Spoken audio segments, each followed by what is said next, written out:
বেআইনিভাবে বাংলাদেশে বোল্ডার পাচার হচ্ছে নিয়মিত। এ কাজে ব্যবহার করা হচ্ছে সমস্ত ভুয়ো নথিপত্র, এমনকি ট্রাকের নম্বর প্লেটও ভুয়ো। প্রতিদিন মানকাচরের সাহাপাড়া সীমান্ত দিয়ে বাংলাদেশে পাচার হচ্ছে প্রায় 100 ট্রাক বোল্ডার। এসব বোল্ডার সংগ্রহ করা হচ্ছে প্রতিবেশী মেঘালয় থেকে। সম্পূর্ণ বেআইনিভাবে প্রতিবেশী বাংলাদেশে পাচার হচ্ছে ট্রাকে ট্রাকে বোল্ডার। ভয়ঙ্কর এই অভিযোগ নিয়ে কি বলছেন আম আদমি পার্টির দক্ষিণ শালমারা মানকাচর জেলার ভারপ্রাপ্ত মোস্তাক মোহাম্মদ মোখলেসুর রহমান। একবার শুনে নেওয়া যাক।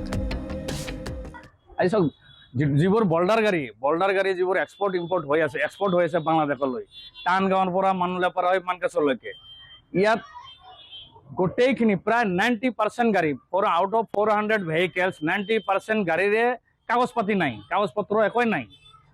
অবৈধ নাম্বাৰ প্লেট দি, ফেক নাম্বার প্লেটে দিয়ে গাড়িবোৰ চলে আছে।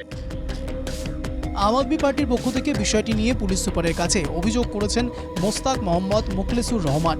তিনি বলেন, বোল্ডার পাচারকারী এসব ট্রাকের কোনো বীমাও নেই। এই প্রেক্ষিতে রাস্তা বন্ধ করে সমস্ত ট্রাক আটকে দেওয়ার হুমকি দেন মোস্তাক। আমি প্ৰশাসনৰ ওচৰত আজি মই এছপি অফিচত গৈছিলোঁ। মই ভাৰ্বেলি কমপ্লেইন কৰিছোঁ যে এইবোৰ কমচে কম ইঞ্চুৰেঞ্চ থাকিব লাগে, যদি নাথাকে আমি অনতে বলে রাস্তা ব্লক করে দিয়ে গোটাই গাড়ি স্টপ করিম। সম্পূর্ণ বেআইনিভাবে পাচার হচ্ছে বোল্ডার। এক্ষেত্রে স্থানীয় প্রশাসনের নির্বিকার ভূমিকায় তীব্র ক্ষোভ প্রকাশ করেন মোস্তাক। তিনি প্রশ্ন তোলেন, বিভিন্ন গেট কি করে পেরিয়ে যাচ্ছে এসব ট্রাক?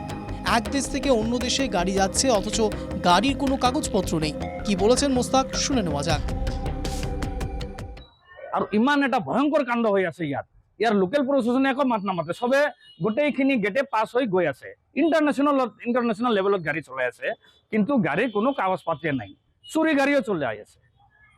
আৰু যিবোৰ ডকুমেণ্টেশ্যনবোৰ MVI বোৰে একো চেক নকৰে, অথচ আমি দেখা পাওঁ যে বাইক এটা হেলমেট নিপিন্ধিলে বাইকৰ ফটকৈ 500 টাকা ফাইন লগাই দিয়ে। আসলে প্রশাসনের ছত্রছায়া চলছে এই বোল্ডার পাচার। প্রতিদিন শত শত ট্রাক বোল্ডার নিয়ে বেআইনিভাবে আন্তর্জাতিক সীমান্ত পেরিয়ে যাচ্ছে। আম আদমি পার্টির প্রতিবাদের পর প্রশাসন প্রয়োজনীয় পদক্ষেপ নেবে বলে আশা করা হচ্ছে। মানকাচর থেকে কবির মণ্ডলের রিপোর্ট, NKTV বাংলা।